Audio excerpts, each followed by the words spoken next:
Esto es Cultura Danza Árabe con Ale Santos, episodio 14.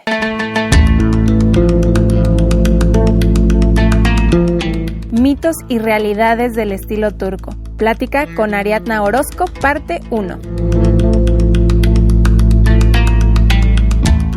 Bienvenida nuevamente a tu podcast de confianza. Qué bueno que estás de regreso. Y para ti que es la primera vez que estás por acá, te cuento que soy Ale Santos, bailarina profesional y maestra de danza árabe con poco menos de 10 años de experiencia, graduada de la ADS y la escuela Rama Esel de México.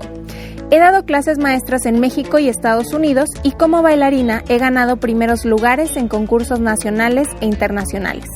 Me especializo en preparar y desarrollar bailarines de danza árabe en todos los niveles y este podcast es una vertiente más de mi carrera como profesora de belly dance.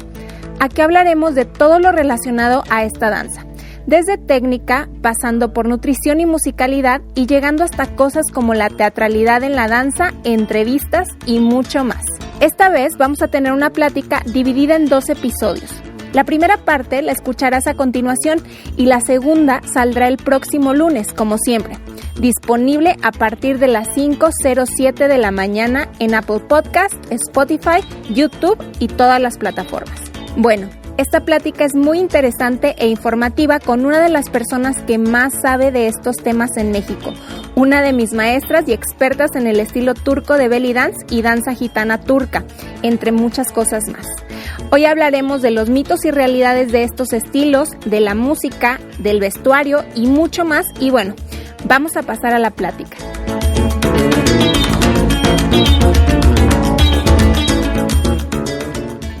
¿Cómo estás, Ariadna? Bien, gracias, Ale.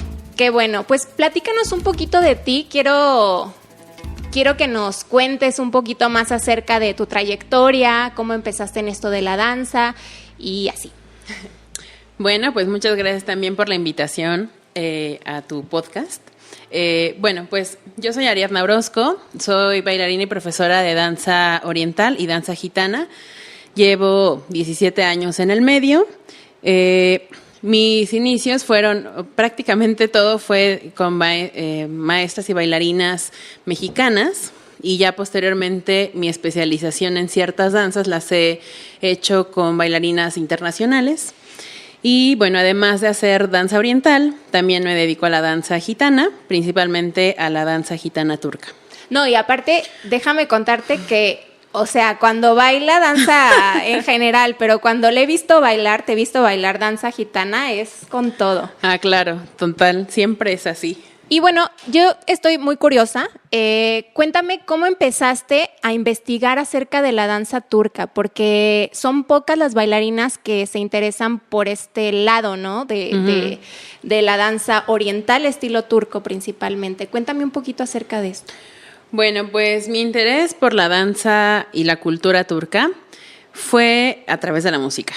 Hubo un momento en mi vida de bailarina que llegó un momento en que ya la música árabe no me satisfacía. O sea, ya había escuchado tantas entradas, tantos baladís, tanto folclore, tantas canciones, tantos drum solos, que llegó un momento en que dije, ya, no puedo más, necesito algo fresco en mi vida o voy a dejar esto que tanto me apasiona. Y afortunadamente coincidió porque en ese momento yo estaba estudiando con Lila Seyed, que ella tiene una especialización también en danzas gitanas. Entonces me cayó súper bien porque ella nos ofrecía un abanico de musical tan diverso y a partir de ahí yo fui integrando y fui descubriendo otro tipo de música, por supuesto. Y dentro de todas estas posibilidades descubrí la música turca. Por supuesto que fue lo que más atrajo la atención, además de lo balcánico y de lo ruso y de otras corrientes. Pero ahí fue cuando me enamoré de la música turca y dije, a esto le tengo que dedicar más tiempo, ¿no? Entonces ahí comencé mi profundización, escuchando, sobre todo, mi acercamiento primero fue con la música clásica turca. Y después de eso, empecé a lo gitano. Y por supuesto que me fue atrapando, entender los ritmos, la ornamentación que la escuchaba súper diferente a lo árabe. Y después Afortunadamente tuve la oportunidad de estudiar en un taller con la maestra Helen Henriksen, que es una bailarina y profesora que se dedica al estudio de las danzas nómadas. Y ahí fue cuando me enamoré totalmente de la danza gitana. O sea, ahí ya dije, ya, esto es parte de mí, ¿no? Posteriormente también tomé clases con Amaranta Jacome, ya especializado en danza gitana turca. Y bueno, una maestra que desgraciadamente falleció hace año y medio. Ella es una bailarina estadounidense, era una bailarina estadounidense que vivió 20 años en Istambul, cerca de la comunidad gitana, y afortunadamente me dio clases. Ella se llamaba Diana Cadwell, y con ella fue así, sus vacaciones en México, la agarraba, la raptaba y le decía, venga, quiero toda la información. Y con ella entendí muchísimas cosas de la danza gitana y fue cuando dije, ya, esto es parte de mí. Y ahí es cuando empecé todo esto. Y yo sabía, además, en un momento de mi vida, que la música me iba a hacer que me topara de frente con la danza. O sea, eso ya lo tenía como súper, súper claro, y así fue, que llegó primero la danza gitana y después llegó la danza oriental estilo turco. Wow, qué bien. Cuando escucho la música gitana turca, lo que pienso es como que es muy poderosa. Uh-huh. O sea, es otro rollo. Sí. Es totalmente diferente a lo que normalmente estamos acostumbradas o a lo que está de moda. Exacto. Pero sin duda es un estilo muy poderoso y que tiene mucho para ofrecer, ¿no? Sí, totalmente. Y aquí quiero hacer como un paréntesis también para comprender más el origen de la danza oriental estilo turco. Y es que la madre del estilo es la danza gitana turca y el padre son las danzas de las cortes otomanas, ¿no? Esto, por supuesto, que le da otro toque también a la danza oriental. Y como bien dices, la danza gitana, bueno, es súper poderosa, es profunda y sí es totalmente distinta a lo que estamos como bailarinas de danza árabe acostumbradas a escuchar y a ver, ¿no? O sea, estos estilos o la madre y el padre se casan y ¿qué sucede? Pues se casan y nace la danza oriental estilo turco. Obviamente, cuando está todavía el Imperio Otomano, la comunidad que se dedica solamente a cultivar la danza, cultivar el arte, cultivar la música, son los pueblos en aquel tiempo nómadas, los gitanos. Y a través de esa exploración es que se empieza a arraigar más la danza como tal. Ya posteriormente, conforme pasaron los años, se fue dando otro carácter y, bueno, también obviamente la danza oriental llega a los harenes de aquel tiempo, ¿no? Y ahí ya se perfecciona, se hace otro estilo y, bueno, por supuesto que en el Imperio Otomano, finales tenemos esta parte de la especialización de la danza que estaba dentro de un harén, que era muy distinta a la que conocemos hoy día, y eso pasó casi en todo Medio Oriente, ¿no? Como ya sabemos. Claro, claro. Entonces, ¿cuáles dirías tú que son las principales diferencias entre la danza turca, el estilo, por así decirlo, de belly dance turco, y cuáles son las diferencias entre ese estilo y cualquier otro? En especial el egipcio. Ok. Bueno, para empezar quiero como hacer un paréntesis que siempre le digo a mis estudiantes. No hay que ver como a la danza turca y al estilo egipcio que son enemigas. Al contrario, son hermanas. Claro. Porque todas vienen, y así también es hermana del estilo libanés, y también son hermanas del estilo argentino, de cualquier estilo que te venga ahorita a la cabeza.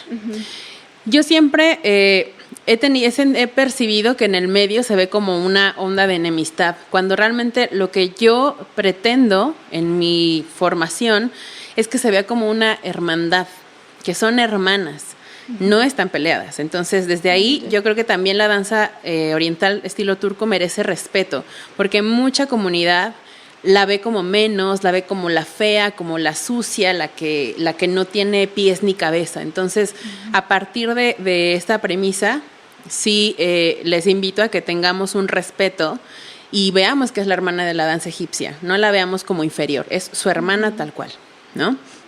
Y bueno, para mencionar diferencias con el estilo egipcio, la danza turca es exacto, menos refinada, menos elegante, a comparación de la egipcia, que es más elegante, tiene más técnica, más postura.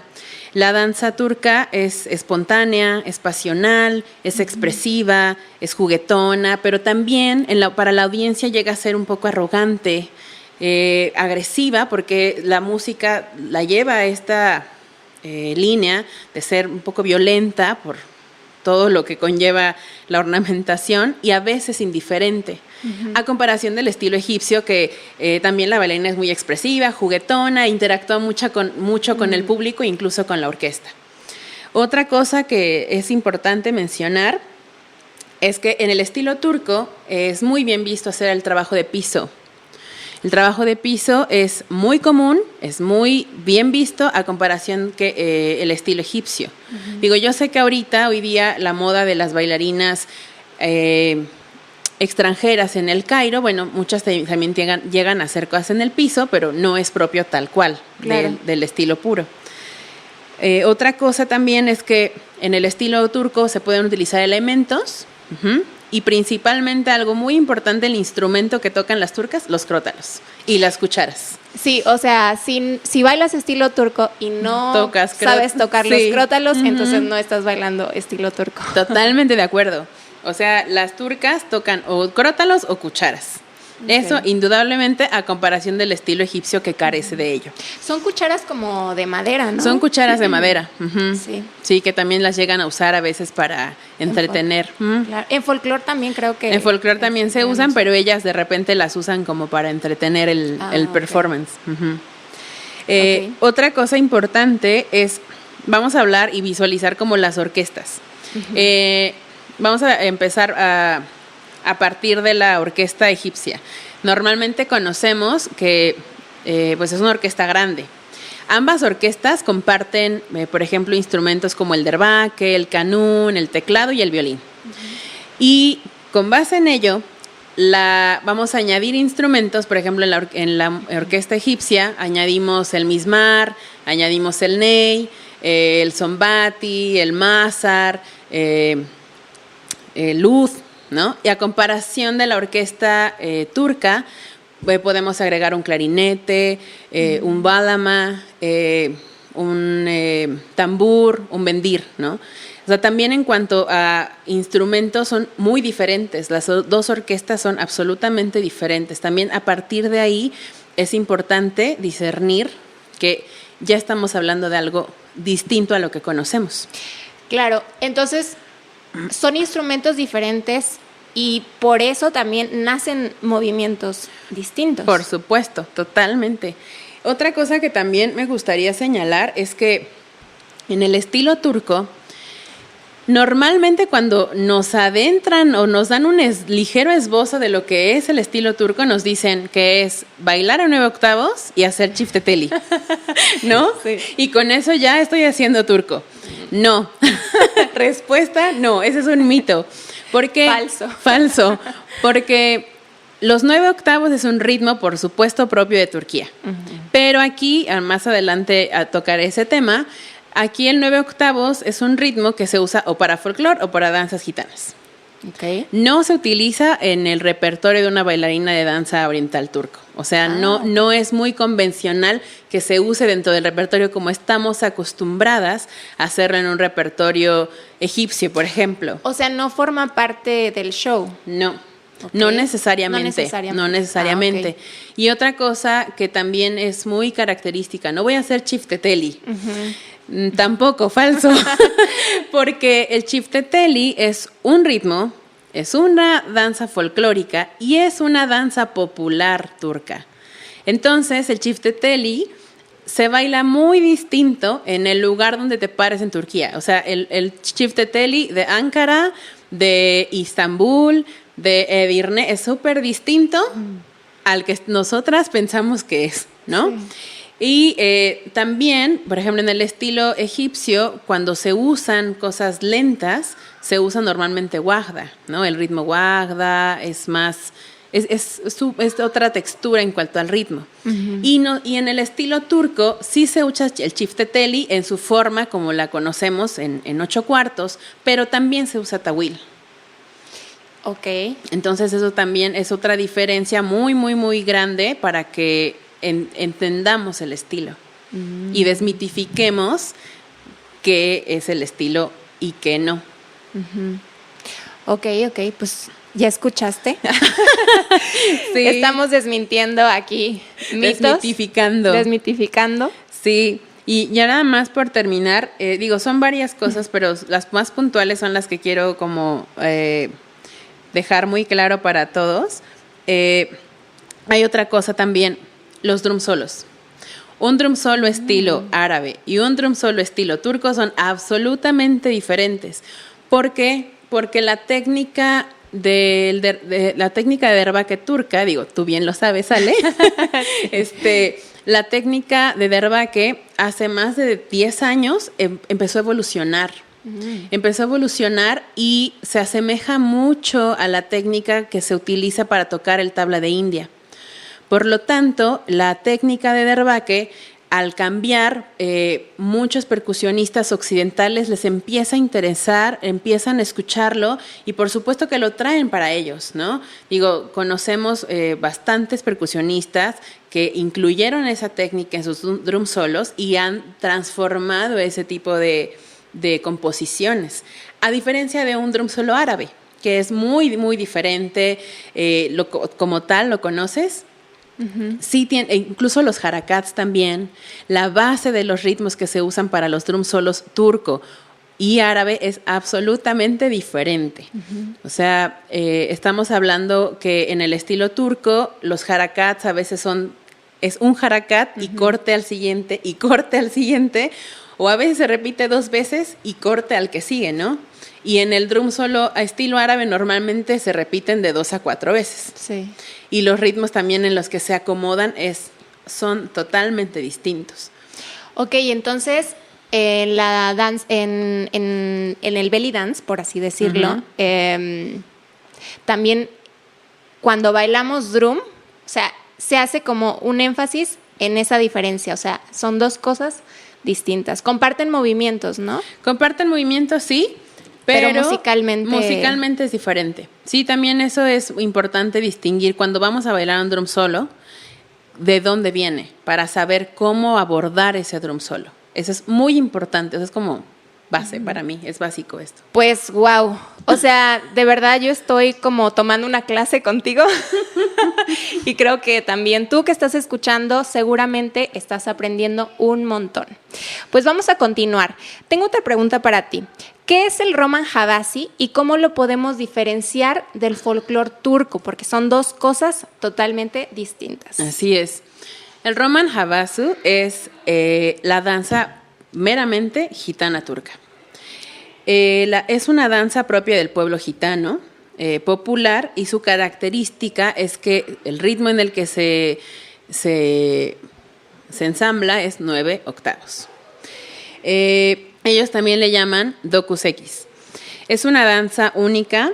Su característica es que incorporan gestos fuertes, movimientos pélvicos, todo el tiempo. Es improvisada, es introspectiva, llevan muchos adornos en las manos, en los brazos, se baila en comunidad, se baila en conjunto.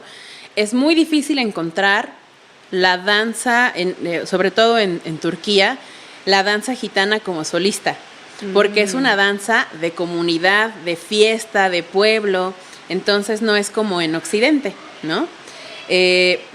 También la danza, el Roman Havasi, tiene una peculiaridad en donde los gestos a veces se pueden entender y a veces no. Esto lo hace muy característica porque a veces esos gestos son muy locales. O sea, cierta comunidad hace ciertos gestos. O sea, incluso de familia en familia pueden cambiar. Por supuesto. O sea, okay. Hay cierta familia que utiliza más las manos, ¿no? Uh-huh. Hay familia que las mujeres utilizan más brazos como tipo oriental. Okay. O hay familia que no usan los brazos y de repente los tienen abajo. O sea, eso es dependiendo de también dónde están bailando, con quién están bailando. Entonces es muy difícil, por ejemplo, yo eso lo asumo un poquito como el Jaliji, ¿no? Que en el Jaliji nos dijeron que tales movimientos tenían un significado. Aquí no. Aquí es totalmente un experimento y además depende mucho también del clan, ¿no? Al ser una comunidad. Por otro lado, dentro del Roman Havasu también hay 3 tipos de ritmos. Uno es el estándar, que se usa mucho para la música popular. El otro es lento y pesado. Y el último es un asincopado.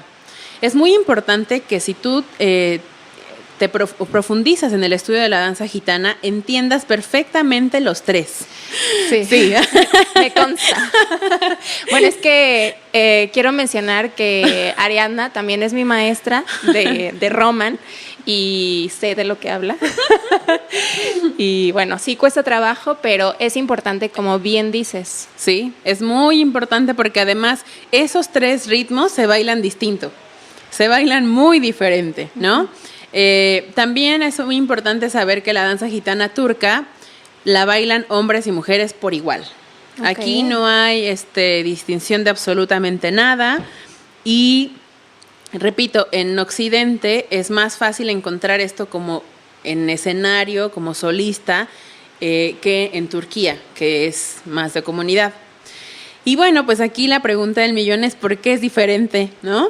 Pues claro. Porque nosotras cuando tenemos el primer acercamiento a la danza o la música turca, nos dicen que el karşılama es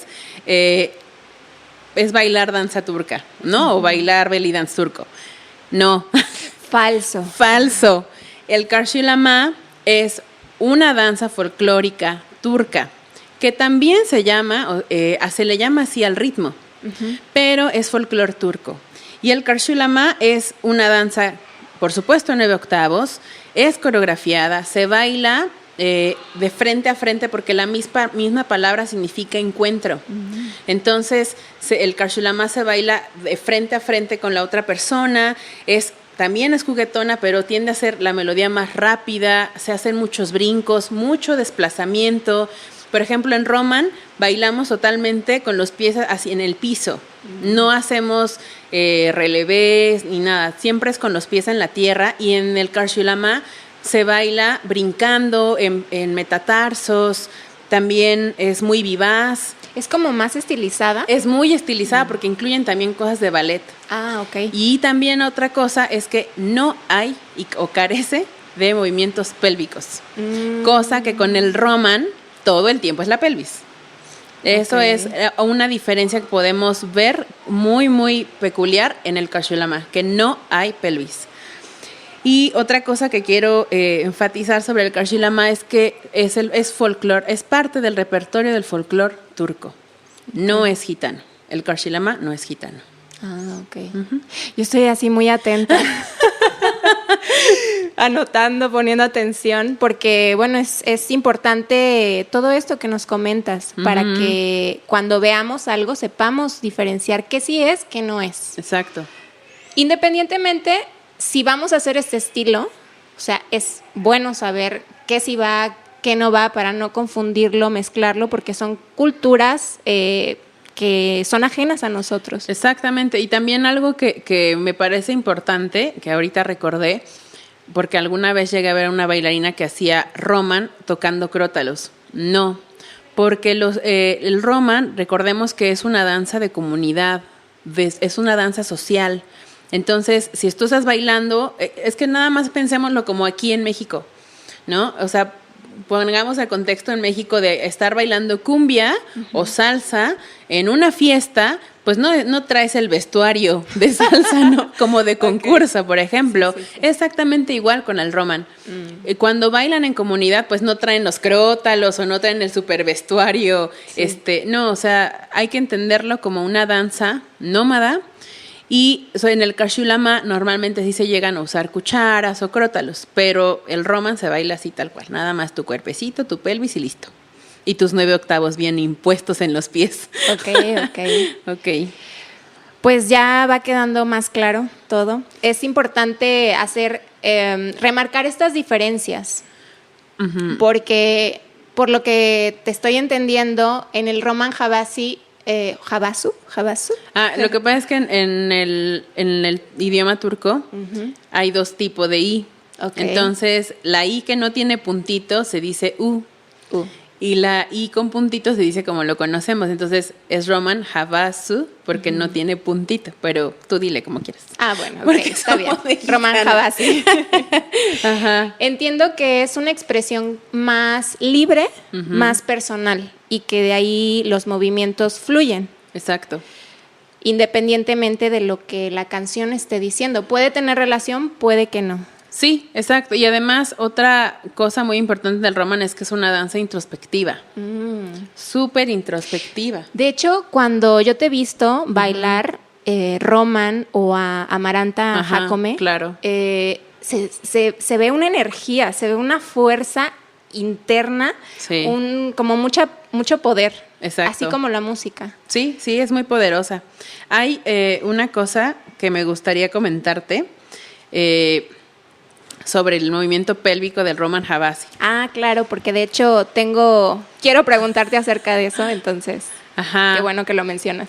Sí, pues fíjate que cuando yo comencé a estudiar esto, yo veía el movimiento pélvico todo el tiempo y es muy difícil, primero sacar el ritmo, o sea, sacar en los pies tener el ritmo 9 octavos es complicado. Claro, o sea, no está en nosotros, o sea, somos cuadrados en nuestra manera de sentir el ritmo. Sí, totalmente. Incluso un músico, el clarinetista de los más famosos gitanos, que ya falleció también, Selim Sesler, decía, es que nosotros llevamos el 9 octavos hasta en el latido del corazón. Wow. O sea, por supuesto, porque es que ya lo traen. Es que ya lo traen y es que nacen con ello. Entonces yo cuando comencé en esto, yo veía ese movimiento pélvico y decía, no, primero me voy a enfocar en los pies y después le meto la pelvis, ¿no? Porque la pelvis va en el tiempo. Entonces, recuerdo que le pregunté una vez a mi maestra Diane y le dije, oye, ¿qué significa? O sea, ¿por qué todo el tiempo es esta pelvis? Me dijo, mira, llevo años aquí y te juro que nadie te va a decir, o sea, no me han terminado de entender así por qué les pregunto eso. Me dijo, nada más te voy a decir una cosa que a mí me funciona y que eso ponlo en tu danza. Me dijo, el hecho de mover la pelvis representa activar tu centro de poder que nos conecta a cada paso con lo que somos y requieres encenderlo para conectarte con esa esencia poderosa que tú tienes. Y así vas a fluir en el Roman. Y cuando me dijo eso, o sea, te juro que fue así como... El viento de la Rosa de Guadalupe te iluminó. Totalmente así. Vi estrellitas caer, ¿no? Sí. Y dije, tiene toda la razón, voy a dejar de preguntar. Y refuerza eso que habías comentado, que es introspectiva. Totalmente. Wow, pues muy buen dato. Espero que hayas disfrutado y aprendido de esta primer parte de la plática tanto como yo. Y no te pierdas la segunda parte la siguiente semana. Tenía rato queriendo hablar de este tema por lo relevante que es. Como te diste cuenta, hay muchas cosas que damos por hechas, muchos datos a medias que vamos adquiriendo con el tiempo y muchos prejuicios generados por todo esto. Comparte este episodio con todas tus compañeros y compañeras de clase, también con tus alumnas, y recuerda que lo puedes encontrar en Apple Podcast, Spotify, iVoox, YouTube y todas las plataformas de podcasting. Todos los datos relevantes que se hablaron el día de hoy los vas a poder encontrar en las notas de este episodio, así como las redes sociales de Ariadna para que la pases a saludar. Sácale una captura de pantalla mientras escuchas, súbela a tus redes sociales y etiquétanos y lo compartiré en mis historias. Si me escuchas desde la aplicación Apple Podcast de tu iPhone, déjame un comentario y 5 estrellas para poder llegar a más personas y seguir adelante con este proyecto. Y también te recomiendo que pases a mi canal de YouTube, que lo encuentras como Ale Santos. Ahí vas a obtener mucha información visual y tutoriales que te van a servir mucho para seguir desarrollándote en este bello arte. En Instagram me puedes encontrar como Ale-Santos9 con el número y en Facebook estoy como Alejandra Santos. Recuerda que si te es posible, es importante mantenernos en casa mientras termina esta cuarentena. Seguir las medidas recomendadas de higiene y escuchar todos los episodios de este podcast. Este programa también se hace con tus dudas y comentarios, así que si quieres que te hable de algo en particular, escríbemelo al correo electrónico culturadanzaarabe@gmail.com. Nos escuchamos en el próximo episodio. Bye bye.